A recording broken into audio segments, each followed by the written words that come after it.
fadhi ay saaka isugu yimaadeen mudanayaasha golaha wakiilada Somaliland fadhigani oo ay cod gacantaag ah ugu sameeyeen xeerka ganacsiga Somaliland fadhigani ayaa waxa shir gudoominayay gudoomiyaha koowaad ee golaha wakiilada Somaliland Baashe Maxamed Faarax kadib markii ay mudanayaashu cod gacantaag u sameeyeen xeerka ganacsiga Somaliland waxa ogolaaday 40 xildhibaan waxa diiday hal xildhibaan halka uu hal xildhibaanna ka aamusay xeerkanina sidaasi ayuu ku dhaqan galay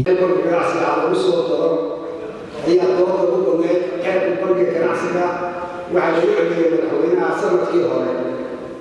madaxtooyadu jiraan markay noo soo gudbaan baashida lagu soo daray ajendaha ama numaro koowaad ha noqdo ama ka 15 ha noqdo kii diyaara ee golaha dhexyaal baa laga doonaya hadduu guddiyada haysa waxay kala horeynayaan sida ay golaha u dhexyaaleen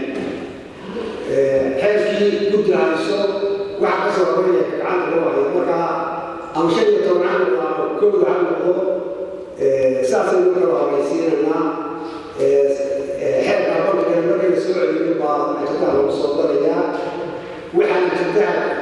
kala hadloo ajendaha lagu soo darayaa aamusay gacanta taagay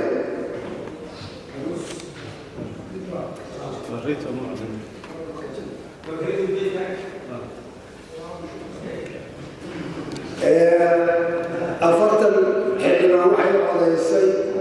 in la ansixiyo ajendaha kala fadhiga 17aad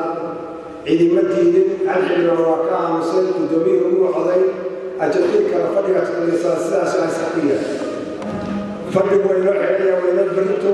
saacada waa Mustafa Ahmed Samaka warbaahinta Star TV golaha baarlamaanka Somaliland.